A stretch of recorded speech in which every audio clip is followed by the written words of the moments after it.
Hello friends, let's do another question of bond portfolio. So let's read the question. HUDCO issued 1 crore bonds of 1000 each. Okay, HUDCO एक company है जो 1 crore bonds issue कर रही है, कितने के? 1000 each. Okay, in the market on 1 April 1997 at par with the maturity date of 31 March 2007. यानी total 10 years का ये बॉन्ड इशू हो रहा है, maturity period. Okay, this bond carries a coupon rate यानी interest rate of 14% which are payable half yearly. यानी 14% interest rate है, यानी 14% of what? Face value 1000. Okay, तो 140 इंटरेस्ट मिलेगा हमें every year and payable half yearly यानी साल में 2 बार हमें इंटरेस्ट मिलेगा 70 + 70. ओके, अभी तक क्लियर है क्वेश्चन. नेक्स्ट, ये क्वेश्चन इतना ही है. उसके बाद हमें कहा गया है you are required to calculate the following. So first हमसे पूछा है yield to maturity on the date of issue if these are redeemable at par. तो हमें YTM कैलकुलेट करना है सिंपल. और क्या कहा गया है कि रिडीम भी ये पार पे होंगे. ओके, तो सिंपल YTM का फॉर्मूला क्या होता है? फर्स्ट क्वेश्चन पहले सॉल्व कर देते हैं. YTM का फॉर्मूला होता है interest plus redeemable price minus purchase price divided by number of years. Okay, और डिवाइड कर देना है किससे? Redeemable price plus purchase price का average. Okay, divide by 2. Simple. अब इंटरेस्ट की जगह हमने रख दिया क्या? 140 हमने वैल्यू कैलकुलेट कर दिया था, प्लस रिडीमेबल प्राइस 1000 है, परचेज प्राइस भी 1000. ओके, बिकॉज कहा गया redeemable at par and 1000 price थी, तो 1000 पे रिडीम भी हो रहा है. Okay, simple. तो 1000 यहाँ पे रख दिया ये समझाने के लिए, बाकी इसकी वैल्यू 0 हो जाएगी बिकॉज 1000 माइनस 1000 0, तो ये पूरा कंपोनेंट ही हट जाएगा. ओके, बट समझाने के लिए मैंने लिख दिया है. तो 1000 माइनस 1000 डिवाइड किससे करेंगे? Number of years that is 10, और डिवाइड कर देंगे उसको पूरा किससे? एवरेज से. 1000 प्लस 1000 डिवाइडेड बाय 2 यानी एवरेज. रिडीमेबल प्राइस और परचेज प्राइस दोनों का एवरेज, बट इसमें सेम ही है दोनों, तो हमें सिंपल एवरेज करेंगे तो 1000 ही आएगा डिनोमिनेटर में. Okay, now multiplied by 100 because we have to calculate in percentage terms. So numerator आ गया 140 और ये पूरा कंपोनेंट ही 0 हो जाएगा, तो 140 डिवाइडेड बाय 1000 मल्टीप्लाई बाय 100 तो आंसर आ गया 14%. तो 14% इज द YTM. ओके, और ये जो रिडीमेबल प्राइस 1000 है और परचेज प्राइस भी 1000 है, इससे हमें क्या पता चला कि जब भी किसी बॉन्ड का परचेज प्राइस और रिडीमेबल प्राइस सेम होगा देन उसका YTM भी सेम होगा. किसके? इंटरेस्ट के साथ. इंटरेस्ट कितना था? 14%. तो अभी भी कितना आया? YTM 14%. क्यों? बिकॉज इट्स ओनली क्या हमें मिल रहा है? सिर्फ इंटरेस्ट मिल रहा है, बाकी हमारा कोई कैपिटल एप्रिसिएशन नहीं हो रहा है. लाइक हमने जब जितने में परचेज किया था उतने में रिडीम हो रहा है, तो ओनली इंटरेस्ट कंपोनेंट है, तो उसी का इफेक्ट आ रहा है. ओके, तो that's why the answer is 14%. तो इससे हमें एक चीज़ पता चलती है क्या? जब भी रिडीमेबल वैल्यू और परचेज प्राइस सेम होंगे देन इंटरेस्ट और YTM सेम होंगे. Okay, so first question is complete. Now next, पहला हमने कर लिया YTM कैलकुलेट. नेक्स्ट हमसे पूछा है मार्केट वैल्यू पर bond. Okay, as on 1 April 2002 if the interest rate prevailing in the economy is 11%. Okay, यानी यहाँ पे क्या किया? इंटरेस्ट रेट जो है इन इकोनॉमी 11% कर दिया. तो अब हमसे क्या पूछा है इन्होंने? मार्केट वैल्यू पर बॉन्ड. सिंपल, हमें बॉन्ड की वैल्यू पता करना आता है. कैसे? Present value of all interests जो भी हमें मिलेंगे plus present value of redeemable value. Okay, तो सिंपल सेकंड क्वेश्चन को भी सॉल्व कर लेते हैं. तो सेकंड क्वेश्चन में हमारे पास क्या फॉर्मूला होगा? Interest multiply by present value annuity factor. Because why annuity factor? Because interest is हमें हर साल मिलेगा. ओके, बट इन रिडीमेबल वैल्यू के केस में PVF यानी प्रेजेंट वैल्यू फैक्टर, बिकॉज ये सिर्फ at the time of maturity मिलेगा हमको रिडीमेबल वैल्यू। ओके, इंटरेस्ट हमें एवरी ईयर मिलेगा, रिडीमेबल वैल्यू हमें एट द मैच्योरिटी मिलेगा। अब रेट्स कैसे लेंगे वो बता देता हूँ।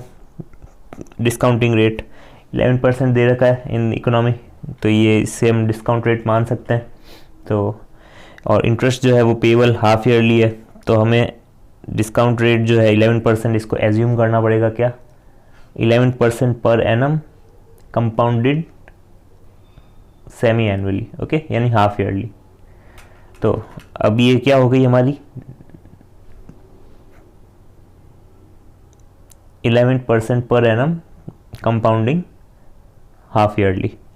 तो अब इसको हाफ करना पड़ेगा, यानी 11% का हाफ कितना होगा, 11% का हाफ होगा 5.5। ओके, तो हम 5.5 रेट लेंगे और ये जो पीरियड है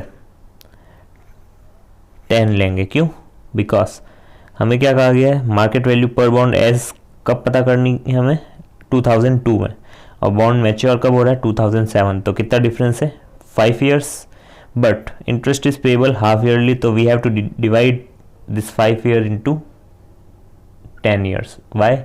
बिकॉज हमें 6 मंथ का पीरियड लेना है, तो 5 साल में कितने 6 मंथ होते हैं, 10। ओके, यानी 5 ईयर्स में कितने हाफ ईयर्स होंगे, 10।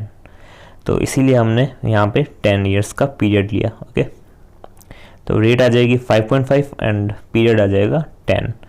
अब सिंपल हमें इंटरेस्ट की जगह क्या रखना है, 70। Why 70? Because interest is payable half yearly. So यहाँ पे भी हमने हाफ लिया है, यहाँ पे भी हाफ लिया है और यहाँ पे भी हाफ लिया है। तो सिंपल हमारी फ्रीक्वेंसी मैच होनी चाहिए। मैं हमेशा कहता हूँ इंटरेस्ट की फ्रीक्वेंसी क्या है, हाफ ईयर, और ये डिस्काउंटिंग फैक्टर की फ्रीक्वेंसी क्या है, half year. Because the original rate is 11% but we have to divide it by 2. Why? Because we have to calculate semi-annually, because interest is payable semi-annually and 10 what 5 साल थे, हमने उसके भी टुकड़े कर दिए हाफ ईयर्स में। ओके, तो 10 पीरियड्स आ गए total number of periods. Okay, तो अब हम इंटरेस्ट की जगह क्या रख देंगे, 70 and present value annuity factor आप निकाल सकते हैं 1 divided by 1.055 is equal to memory plus is equal to memory plus is equal to memory plus. ऐसे करना है हमको कितनी बार, 10 टाइम्स। उसके बाद MRC, तो हमारा आ गया present value annuity factor 7.53। Plus कर देंगे हम क्या, रिडीमेबल वैल्यू 1000, और उसके बाद प्रेजेंट वैल्यू फैक्टर हमें कैलकुलेट करना पड़ेगा। वो कैसे करेंगे, 1 divided by 1.055 only is equal to is equal to is equal to, ऐसे 10 बार करना है। तो हमारा आ जाएगा present value factor 0.5854। Okay, now simple से इसको सॉल्व करना है, 70 multiply by 7.53 and 1000 multiply by 0.5854। तो हमारा आंसर आ जाएगा market value of bond what, 1113, यानी 1113। ओके, 1113। तो ये सेकंड क्वेश्चन भी हो गया। थर्ड हमसे पूछा है, if these bonds are purchased at price calculated in second, यानी ये जो हमने प्राइस निकाली ना, तो ये कह रहा है कि बॉन्ड आप एज्यूम करो कि इसी प्राइस पे परचेज किए गए हैं। ओके, तो अब then what is your current yield. Okay, तो हमसे पूछा गया है कि ये जो प्राइस निकाली ना हमने, इसी पे बॉन्ड परचेज किए हैं, तो हमें करंट यील्ड निकालनी है। ओके, तो वो कैसे निकालेंगे, करंट यील्ड का फॉर्मूला क्या होता है, interest divided by market price. So what is the interest, we get 140। okay, interest is always calculated annually। okay, भले हमें हाफ ईयरली में पे हमें हाफ ईयरली कर रही है company, but for the purpose of calculating current yield we have to take interest annually, यानी साल भर में हमें कितना मिलता है, because we have to calculate the rate annually. So simple 140 divided by जो हमने प्राइस निकाली थी ना, ये 1113, वही हमें रखनी है मार्केट प्राइस में। तो 140 डिवाइडेड बाय 1113, तो हमारा आ गया 12.58%। ओके, 0.1258 आएगा, but we have to multiply by 100 for making convert it into percentage terms. Okay, simple. So third point be cleared. Now move to next point, that is fourth point. If the market price on 1st April 2002 is ₹950, then what is YTM on that date. Okay, अब इसमें क्या कहा है हमें कि market price 1 April 2002 को 950 चल रहा है। अब हमें कैलकुलेट करके बताओ YTM। तो YTM का फॉर्मूला हमने फर्स्ट पॉइंट में भी कैलकुलेट किया था, बट इसमें उन्होंने मार्केट प्राइस चेंज कर दी, टाइम पीरियड चेंज कर दिया। ओके, सो व्हाट हमें सिर्फ फॉर्मूले में रखनी है चीज़ें। Interest 140 plus redeemable value always at par 1000 and purchase price 950 and this. यहाँ पे हमने 10 ईयर्स लिया था, बट यहाँ हमें 5 ईयर्स लेना है। वाई? बिकॉज टाइम पीरियड इन्होंने कर दिया है 1 अप्रैल 2002 को। तो हमें कैलकुलेट YTM किसके अकॉर्डिंग करना है? 1 अप्रैल 2002 को हिसाब से।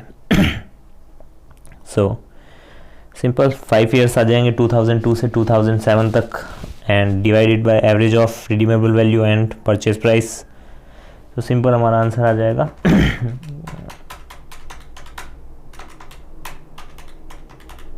आंसर आ जाएगा 0.1538। Okay, multiplied by 100 for making it percentage terms. So 15.38 is the answer. Okay, fourth point भी clear. Now move to next point, that is fifth point. If the call price on 1st April 2002 is 1100, then what is yield to call on date of issue? Okay, तो इसमें हमसे क्या पूछा है? yield to call। yield to call का formula क्या होता है?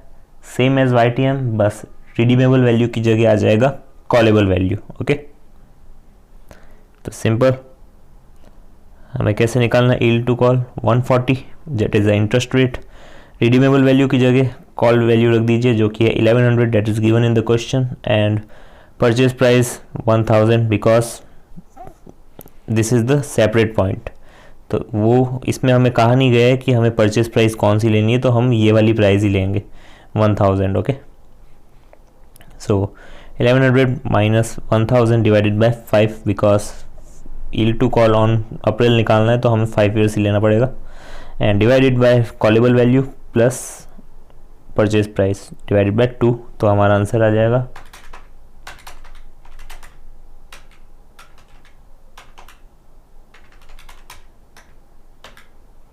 0.1524 multiplied by 100 for making it in percentage terms। Okay, simple. Fifth point भी हो गया। तो सिंपल से पॉइंट्स थे, बस थोड़ा सा कॉन्सेप्ट था बिकॉज इसमें पूरे के पूरे बॉन्ड पोर्टफोलियो चैप्टर के थोड़े थोड़े कॉन्सेप्ट थे। Okay, YTM, purchase price, current yield, सब कुछ, कॉलेबल, यील्ड टू कॉल, ये सारे कंसेप्ट इसमें एक ही क्वेश्चन में कवर हो रहे थे। ओके।